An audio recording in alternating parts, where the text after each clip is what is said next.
Hey, hey, hey, welcome back to another episode of Friday Foods and Facts with your favorite guy, me. As you see this week, I have my realtor partner online here, Tamara Clay, same guy from last week. We're just going to continue this conversation, keep going over what's going on the market and how everybody can benefit from it. So, without further ado, I'm going to basically dive right in here. Trey, is there anything that you want the people to know? I mean, the real estate market is still doing what it's doing, but it's changing around and it's been very beneficial to a lot of buyers. I will say that. Right, yeah, I can definitely agree with that. And speaking about changing around, so yesterday the Fed did their talk about CPIs, or the Consumer Predictive Index. Basically, what this report does is it allows us to understand how things are happening with in regards to inflation, what they think is going to happen moving forward, and it kind of has direct correlation with interest rates.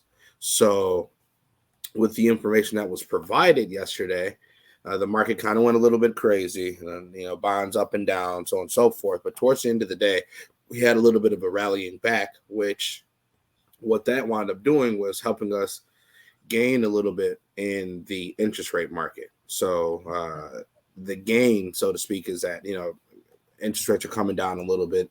Things are not as expensive to obtain a property, and the importance of that is that those indicators are showing that the combat that we're having with inflation, we are winning the battle.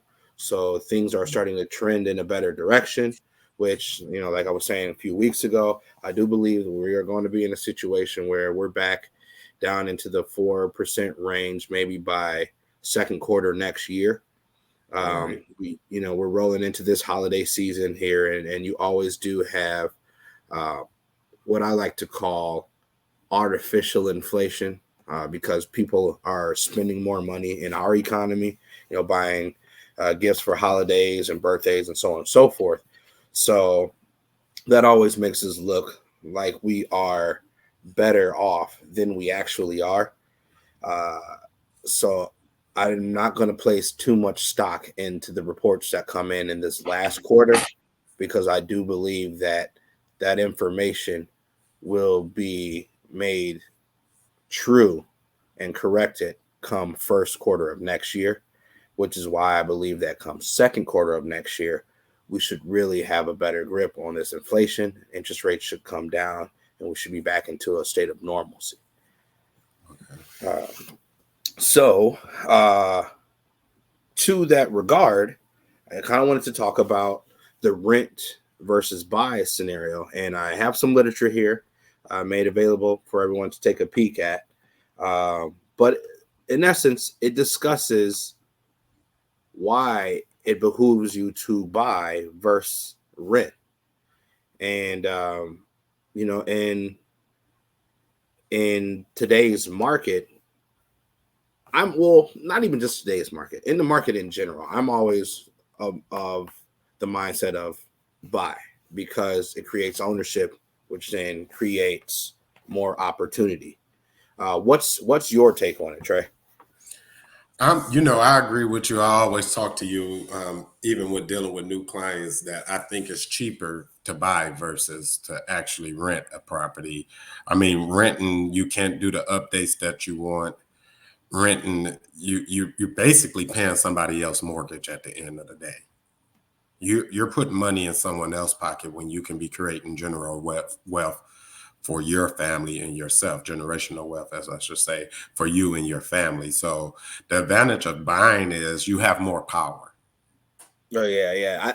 I definitely agree, and it's interesting that you say that about building the landlord's wealth, because that's actually one of the first bullets here on the renting side. It builds your landlord's equity, because again, you're paying them, right? So Right. they're gaining equity in the property because of the money that you're putting down. You're not really reaping any benefit from it. So Correct.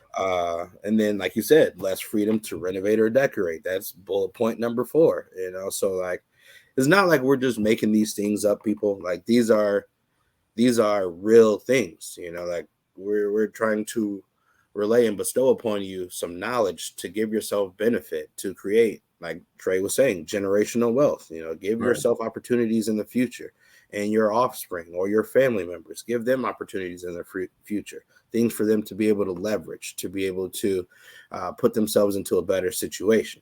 So I definitely wholeheartedly agree that that's something that we should take advantage of. And but along those lines as well, there's like things that you should not do or things that you should do that are going to set you up for home ownership. And some of those things that you should not do are like changing jobs, right? I Right. mean, Right. I get it. You want to get a different job. Maybe you're not happy where you currently are. I understand that. But know that if you do so, you put yourself at jeopardy of invalidating your pre-approval, because what you may have been pre-approved on was initially set by the terms and financial scenario that you presented at the time of pre-approval Right. qualifications. Right. So, if you change jobs, that changes the income source and potentially how much you receive.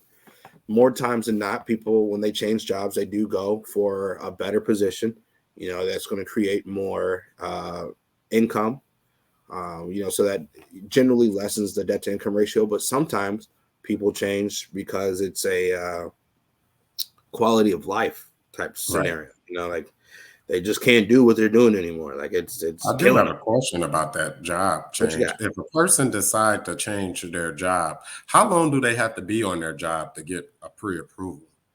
That's a really good question, because that number varies depending upon the type of job that they were in before, how that income was derived, and then the type of job that they're moving to.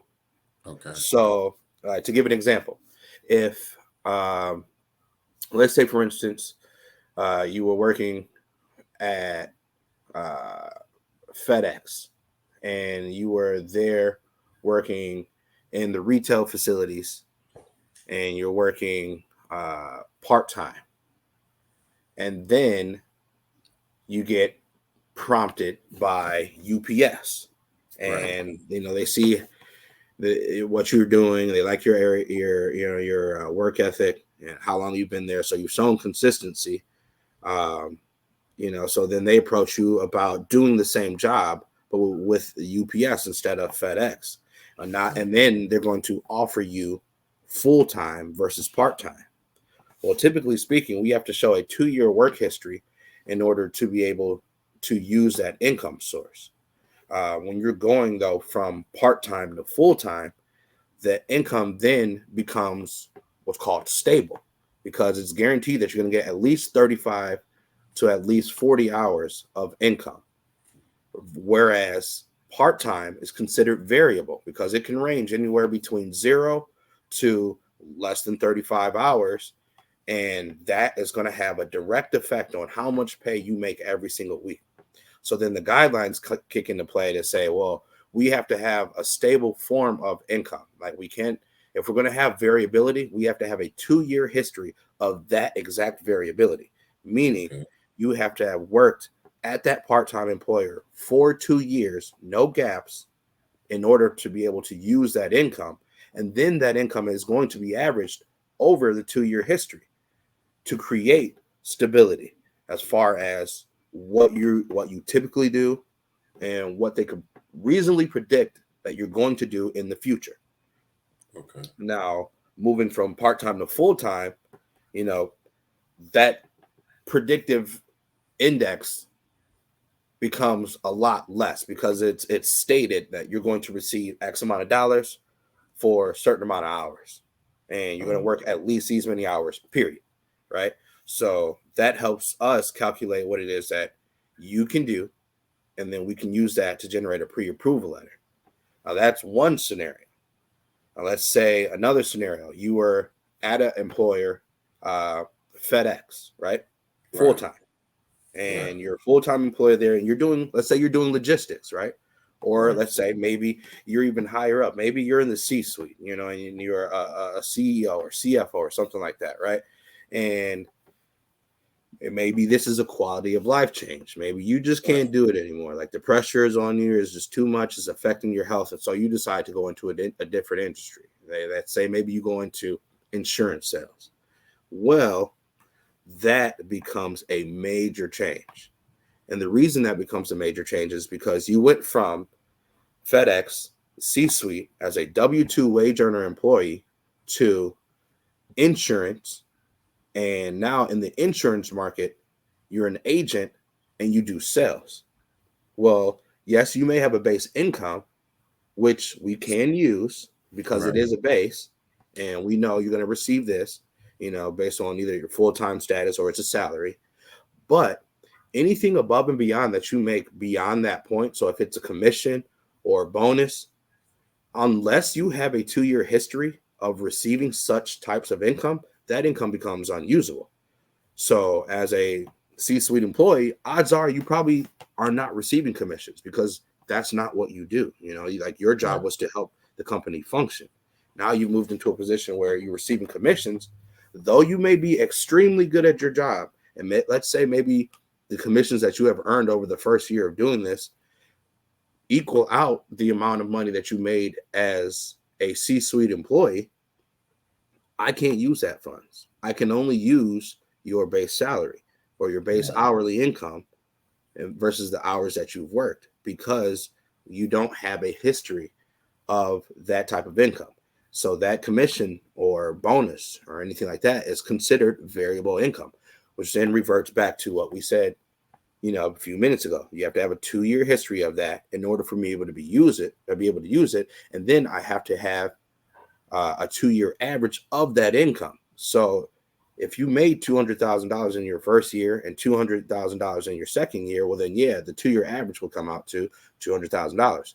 But if it was 50,000 your first year, 200,000 the next year, well, between those two, that's $250,000 over a 2 year average. That breaks down to actually $125,000. So like that's a major drop, in what's available to you, and that's due to the job change, which is why, if you're going to do something like that, reach out to your lender, aka me, and I will inform you what the repercussions are of the actions that you're going to make based upon the information that you have as far as income is concerned. And then I can take that information, get you pre-approved, and then relay that to my partner here, Tramar, and then he can Right. take you out and go find properties that you appropriately qualify for based upon the documentation that has been submitted to us. So yeah, I definitely believe that was a really good line of questioning. Me There's too. more that can go into that because there are different types of job changes that we didn't cover there. But Mhm. if you do find that that's something that is going to take place here in the near future for you as a borrower, reach out to me. I will do the best that I absolutely can to understand your scenario, figure out what you can get qualified for, and then we can make that informed decision and get you with Trey so that he can get you out and getting you the properties that you are able to obtain with your new scenario. That's great. That's great information that we need because you get a lot of buyers that ask that question. Like, I just switched Mhm. jobs, and I'm always like, hey, you want to talk to the lender about that prior to. But you have some people that's on a job for 3, 4 years and still not taking advantage of home ownership, good credit, job, been on a job 3, 4 years. I'm like, hey, that's an easy process for the loan officer. So, I Right. mean, I think they just fearful. Well, it's the job I'm working on. I've seen people work at the dollar store, KFC, and got a house. So it does not matter where you work. It's just long as all your finance and everything checks out. Exactly. Exactly. It doesn't matter where you work. Consistency is key. You Yeah, know that's in this that, game. It's that's the key consistency. to it all. So Yeah, yeah, I totally agree because I've helped borrowers that have worked at Dollar Tree, you know, right. for years, and they took that income and they were wise about what they were doing with their money, and they saved it and created an opportunity for themselves to purchase a property. So like it does happen, but Right. It's don't be advantage. discouraged, people. Just It's because you definitely work somewhere, you don't think that you can do something. That's not true. There's something out there for everybody. It's just a matter of how do you apply yourself and your situation to make yourself successful. And that's where Trey and I come into play. Yep, and that definitely consistency is the key, even in searching for a home. That's what we do on this side. Mm-hmm. Another thing I wanted to touch base on, and it's kind of along the lines of rent versus buy, is multi-unit properties, right? Right. So this is multifaceted in the rent versus buy category because we talked about previously about how renting a property builds the equity for the landlord.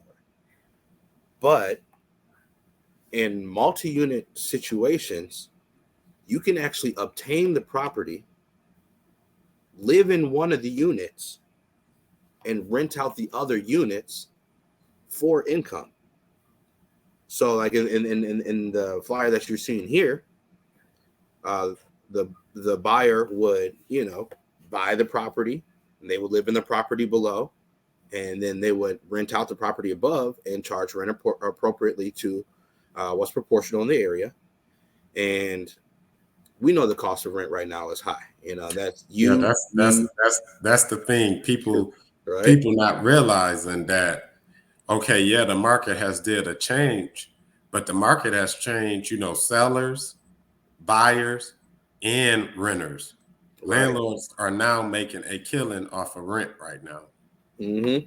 I mean, and it does not matter of location, Right. because I mean, there's no such thing as rent for $500 anymore. It's Exactly. like people are getting $1,200, $1,400 a month for properties that's only worth 600 or 700. Not to even go in that detail. And I'm like, well, you could go buy a house for 70, 80, and your note will be about 600, 700 versus paying this 1,200 or Right. 1,300. So this is the thing. Like, for example, with this particular house, I was working with the client on this, and he's got a multi-family unit. He's going to live at the bottom, and he's going to rent the top out. I mean, he's winning off of that. So pretty much, he's not paying anything. Right. The tenant on top is paying all the bills. Yeah. No, that's the way. Like if you look at it, Right. he is staying rent free in a property that he is going to own. Someone is Correct. paying him for him to stay where he's going to be living. So Correct. like, why not take advantage of that and create that opportunity for yourself? And then that again feeds back into the generational wealth Right. because after 12 months of him occupying this property, uh, as his primary residence, he Mm-hmm. technically can move, and it not be any type of issue, as far as like if he's committing mortgage fraud or anything like that, because he's done his obligation as a primary homeowner of occupying that space for at least 12 months, right? Right. So you have that. And like you said, with the cost of rent, a facility like this, I mean, the mortgage on it will probably run, including taxes and insurance, maybe $1,100. See, And something like this is generating $1,200 a month in rent, and that's covering just your per bills. unit, right? Right. So that's $1,200 from the top. Your entire mortgage, including your taxes and insurance, is only $1,100. You're literally clearing $100 and staying for free every single month. Wow. Wow. You know, Wow. And you only have to do that for 12 months. You can rent the second unit out, and now you're making right, $2,400 a month right, off the property that you're only paying $1,100 for. right. So making 2,400, clearing 1,300 after it's all said and done, including Right. tax and insurance. Yeah, you may have a little maintenance. So let's say $500 a month for maintenance, and that's just kind of being a little ridiculous. Like if Right. you're spending $500 a month doing maintenance on the property, that means Yeah. your tenants are in there just tearing the club up, right? Yeah. You paying And they 500 a got to month for go. maintenance, man. I got a problem with that. Right. So like you So got no. all that going on, and you're still clearing $800 a month. Right. That's what was that? What $9,600 a year, and you Right. take that and turn around and buy you another property. and you just keep renting and repeating and renting and repeating, and now you're creating generational wealth for You're yourself and your recycling it. family. Yeah, it's just you're in the cycle now. You're in the cycle of A making money. real quick question. As a first-time home buyer, Kendall, can I buy a multifamily? Yes, yes, you Okay. can. Okay. There is a specific program that does allow you, as a first-time home buyer, to buy a multi-unit property with very minimum down. Wow. Okay. And live in it. Uh, but while we're on the subject of multi-units, the multi-unit properties cannot exceed more than 4 units. So Okay. anywhere between 1 to 4 units, it's what's allowable for a residential mortgage. Okay. Multi-unit is anything 2 to 4 units. So if you bought a 4 unit property, you could live in unit A and rent out B, C, and D and be Wow. making money on B, C, and D, paying for unit A, and turn around and take the money from B, C, and D, because more than likely that will be ample, for this property, and give you the opportunity to take that and purchase another property, right? Right. And then the cool thing about it, I didn't even mention this before, but in buying this 2 unit property, Mm-hmm. the buyer who is buying the property, even if they don't have any rental history, can use the potential rental income that is going to be derived from the other units at a 75% penalty, because it's assumed an occupancy rule, meaning that it'll probably take you a quarter of a year to either fix the property up or get a tenant in there. Even if there is a tenant in there right now, you only get access to 75% of that income because you don't have a rental history. Now, if you do have a history of having rental income, you can use 100% of that income, as long as a contract is provided, which is a purchase agreement showing how much the rent is on that property. Okay. Or when the appraisal is done, a comparable rent schedule is ordered showing what the homes in the area are generating for rent, as well as that property. And then that will give you the ability to use 100% of that. So to kind of paint that picture a little bit more clearly, let's say, for instance, you make $1,000 a month in income. You're on a fixed income source, right? Right. This property can generate another $1,200 per unit. Right. Well, let's say $1,250, because it makes the math easier. So 75% of $1,250 is another $1,000. I could technically give you $2,000 worth of available income to buy this property, because you have the $1,000 of your own fixed income source, and then another $1,000, which is 75% of the $1,250 that this property will churn on the above unit as well. So that gives you $1,000 more than what you're actually making to help you potentially qualify for this property. And that scales, so if you're looking at a 3 unit or 4 unit, each unit is going to generate its own rent. That is going to increase potentially what it is that you make and what you can qualify for, because you can show that as an available income source right now. So a lot of people don't know that, but that is something that you can definitely use to leverage getting yourself into another property or into your first property. Okay. Yeah. So it's just some different things to think about. I know that we have provided a lot of information, some good questions here. We don't want to keep you too long. As you know, it's a nice little lunch and learn. We understand people have to get back to work. So again, we hope that this broadcast was a meaty one, that it provided you with good information, something that you could take away from it. If you have further questions, don't hesitate to reach out to Tramar or myself. Our contact information is listed above or below. You can always ask your questions as well in the comment section below, or you can direct message us, and we will take great care of you. And look to get you where you want to be, so that you can be successful and be on the road to building wealth for yourself and your family. And so, with that being said, everyone, enjoy your weekend. It's been another great episode. And we do have a track record. I want people to know that me and Kyndal do have a track record. So I want people to know we do have a track record on first-time home buyers, investors. We have been working together for quite some time, and We have track records, clients that will give testimonials on how good it was working with us. So we do have that. Yes, definitely. And also catch us on Sunday on 107.5. Hop on around 12 noon. We typically go on around that time, 12 to 12:15, somewhere within there. Right. And we give more information. So if maybe you have some other questions, maybe we didn't address it here, but it may be something, a nice nugget of information that we drop on Sunday that may pique your interest, or maybe just hearing something again may refresh your memory. So don't miss that. It's definitely something that we are taking pride in, because we do like to help our communities, the Metro Detroit area that we're focusing. Also, we do business in Ohio. I mean, we can service the entire state of Michigan. So if you hear it or you see it and you like it, call us. We'll take care of you. All right. All right.